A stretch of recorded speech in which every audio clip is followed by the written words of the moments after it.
लेकिन ये जनाज़गाह पे मैं दोबारा शेख साहब का शुक्रिया अदा करता हूँ। कोई 2-2.5 लाख रुपए आज तक लग चुका है इनका, लेकिन आप यहाँ पे एक माहौल देख सकते हैं, जनाजा पढ़ा आपने, इनके हक़ में भी दुआ की गई।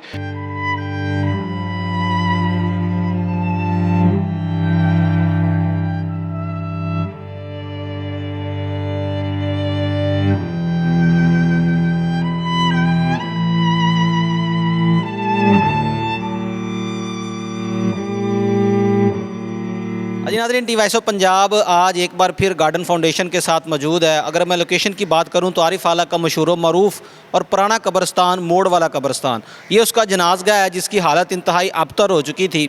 न किसी सियासी रहनुमा की तवज्जो इस तरफ है, न हमारी बल्दिया इसके ऊपर सोच रही है, और ना ही हमारी जो यहाँ की लोकल गवर्नमेंट है, हमारे जो अदारे हैं वो बिल्कुल खामोश। और अगर बात की जाए शहर की सफाई सुथराई की, और जितने भी यहाँ पर इंक्रोचमेंट के काम हैं वो बड़ी स्पीड से जा रही हैं। यहाँ पर इंक्रोचमेंट कौन करेगा, इसकी सफाई कौन करेगा, इसका ख्याल कौन रखेगा? ये हर जो ज़िंदा इंसान है उसने यहाँ पर मरने के बाद आना है, और हर किसी की आखिरी आरामगाह यही है। यहाँ पर गार्डन फाउंडेशन को हम अप्रिशिएट करते हैं जिन्होंने मोड़ वाले कब्रस्तान को साफ़ किया। इसके अलावा आरिफ आला के तमाम कब्रस्तान, जनाज़गाहों को रिपेयर किया, उनकी बहाली के लिए काम किया। इस वक्त इनका जो काम है वो मोड़ वाले कब्रस्तान के अंदर जारी है। यहाँ का जो जनाज़गाह है उसके अंदर काफ़ी काम माशाल्लाह हो चुका है, बहुत कम काम जो है वो बाकी रह गया है। यहाँ पर शेख बिलाल साहब हमारे साथ मौजूद हैं, मज़ीद हमें वो ब्रीफ़ करेंगे यहाँ पर क्या मसाइल हैं, इनके पास वसाइल कितने हैं। गवर्नमेंट का करने का काम एक आम बंदा कर रहा है, यहाँ के जो सरकारी अदारे हैं उनके मुंह के ऊपर ये एक तमाचा है, लेकिन काश के वो सोचें समझें और इसको बेहतरी की तरफ लेके जाएं। मज़ीद शेख साहब से जानते हैं। अस्सलाम वालेकुम शेख साहब। वालेकुम सलाम जी। सर कैसे हैं? अल्लाह पाक का करम, आप सब आप सुनाएं। अल्हम्दुलिल्लाह। सर, एक जनाजा पढ़ने का इत्तेफाक हुआ और आपसे मुलाकात हुई यहाँ पर। आपने माशाल्लाह इस जनाज़गाह को बड़ा अच्छा रेनोवेट कर दिया, बड़ा खूबसूरत बना दिया है।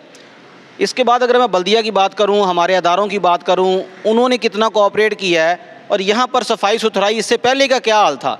करना तो गवर्नमेंट ने है, कर आप रहे हैं, तो क्या बताएंगे यहाँ की मौजूदा सूरत हाल और अब की सूरत हाल क्या है? अब सब ऐसे है कि मैंने कोई 1.5 महीना पहले एक वीडियो क्लिप बनाया था इसके लिहाज से, वो मैंने मुख्तलिफ़ अदारों को भेजा था कि यहाँ जनाज़गाह की हालत काफ़ी ज़्यादा खस्ता है, इसकी तरफ तवज्जो की जाए, लेकिन शायद उन्होंने नहीं इस तरफ तवज्जो की। हमने तकरीबन 1.5 महीने तक उनका इंतज़ार किया, फिर मैंने दोबारा पोस्ट लगाई, और मैं खराज तहसीन पेश करना चाहता हूँ। मेरे साथ शेख इमरान साहब खड़े हैं, इन्होंने भी वो मेरी पोस्ट देखी, मैंने इन्हें भी भेजी थी। तो एक दिन ये मेरे साथ विज़िट पे आए, कोई आज से 10 दिन पहले। इन्होंने कहा कि यार इसको मैं करवाना चाहता हूँ क्लियर। तो अल्हम्दुलिल्लाह ये आप देख सकते हैं कि एक हफ़्ता पहले की सूरत हाल और अब की सूरत हाल, ये सारे जितने शीशे टूटे हुए थे इन साइज़ हो चुका है, वो भी कल या परसों डल जाएंगे। दरवाज़े जो है ये रिपेयरिंग हो रही हैं। वज़ू के लिए वज़ू करते थे जब उधर निज़ाम नहीं ठीक था, वाशरूम, और सबसे बड़ा मसला था सीवरेज का। उसके लिए मैंने पर्सनली तौर पे जो चीफ़ ऑफिसर बल्दिया है और असिस्टेंट कमिश्नर साहब राय फैसल साहब, उन्हें एप्लीकेशन दी थी। तो अल्हम्दुलिल्लाह मैं उनका भी शुक्रिया अदा करना चाहता हूँ। बरोज़ इतवार उन्होंने सीवरेज के लिए एक मुकम्मल नई पाइपलाइन डाली है। तो बाकी जो इंशाल्लाह काम है वो तकरीबन 4-5 रोज़ के अंदर अंदर ये मुकम्मल कर दिया जाएगा। फ़र्श टूटा हुआ है सारा। तो मेरी बल्दिया काम से और चीफ़ ऑफिसर बल्दिया से ये गुजारिश है कि ये हम सदका जारिया के तौर पे अगर शायद ये काम कर रहे हैं तो इसको ओवरटेक भी अब किया जाए, इसको मुकम्मल तौर पे हमारे काम करने के बाद इसको संभाला जाए, ना कि ये 1-1.5 साल बाद दोबारा यही सूरत हाल इख्तियार कर जाए। शेख साहब, आपने माशाल्लाह बड़ा अच्छा माहौल बना दिया यहाँ पर। आप बात की है कि इसको इसकी जो है ना वो केयरिंग के हवाले से काम किया जाए। बल्दिया को अगर वो होश के नाखून ले ले, काश वो कर ले, लेकिन मुझे कोई तवक्को नहीं है। शहरदारों के नाम क्या पैगाम है? यहाँ जनाजा पढ़ने आते हैं, जनाजा पढ़ के वो चले जाते हैं। आपको ख्याल आया, बाकी लोगों को ख्याल क्यों नहीं आ रहा? उनके नाम क्या पैगाम है? हाँ सर, ये है कि शहरदार है यहाँ पे, कोई ना, हर शहरदार यहाँ पे आता है, लेकिन लोग तवज्जो नहीं करते। हालांकि छोटी छोटी नेकियाँ होती हैं, ये समेटनी चाहिए, इन पे कोई ज़्यादा खर्चे नहीं होते। हम आईफोन लेते हैं जाके 4 लाख रुपए का, लेकिन ये जनाज़गाह पे मैं दोबारा शेख साहब का शुक्रिया अदा करता हूँ। कोई 2-2.5 लाख रुपए आज तक लग चुका है इनका, लेकिन आप यहाँ पे एक माहौल देख सकते हैं। जनाजा पढ़ा आपने, इनके हक़ में भी दुआ की गई। तो मैं तो आईफोन नहीं लेता, मुझे तो ये चीज़ें अच्छी लगती हैं। जनाजा आप कब्रिस्तान देखें, इन चीज़ों से मोहब्बत करें। एंड पे हमने हमारी यहाँ पे आखिरी यहाँ पे स्टॉप होना है। ये जैसे कहते हैं ना बस स्टॉप आ गया, ये भी हमारा आखिरी स्टॉप है। इसके बाद हमने सीधा कब्र में जाना है, किसी ने घर नहीं लेके जाना आपको।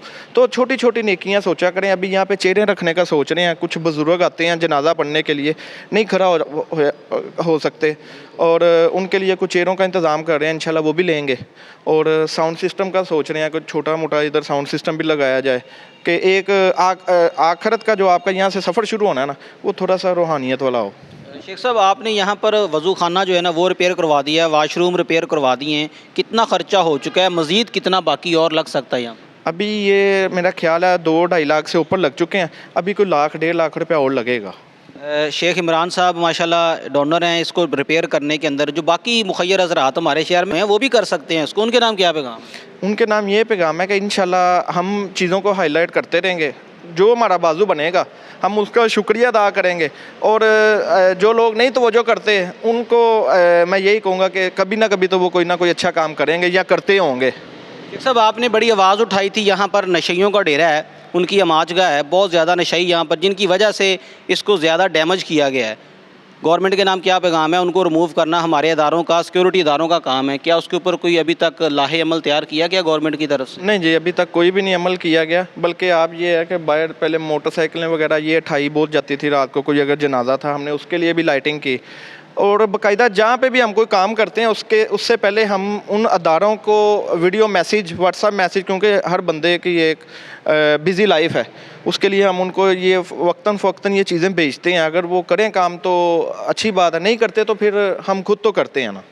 शेख साहब, काम करने के दौरान मसाइल क्या हैं आपके साथ? मुझे पता चला है कि जब ज़िया नगर का कब्रिस्तान रिपेयर किया गया वहाँ पर बड़े मसले आपके साथ पेश आए। जी जी, वहाँ पे भी कुछ मसाइल थे, क्योंकि ज़ाहिरी सी बात है, क्योंकि मैं चीज़ों को हाईलाइट नहीं करना चाहता, ये हर बंदे को पता है जो वहाँ पे मसाइल हैं। ये कह सकता हूँ कि कब्ज़ा माफिया भी आप कह सकते हैं। जो कब्ज़ा करके बैठा है उसको तकलीफ़ होती है जब कोई बंदा उधर काम करने आता है कि ये पता नहीं मेरा कब्ज़ा चलाने के लिए। लेकिन मैं ये मैसेज देना चाहूँगा, जहाँ पे भी हमारी गार्डन फाउंडेशन आरिफ वाला काम करेगी, हमारा ना कब्ज़ा माफिया से कोई मुतालबा, ना हम उनसे कोई चीज़ है। हम सिर्फ जो अपना नेकी का काम करने आते हैं हम वो करके वहाँ से निकल जाते हैं। लास्ट के ऊपर मुखय्यर हज़रात के नाम कोई अहम पैगाम? आरिफ आला के अंदर ये एक कब्रिस्तान नहीं है, ऐसे 4 से 5 कब्रिस्तान हैं और हर कब्रिस्तान के अंदर, हर जनाज़गाह के अंदर यही मसाइल दरपेश हैं।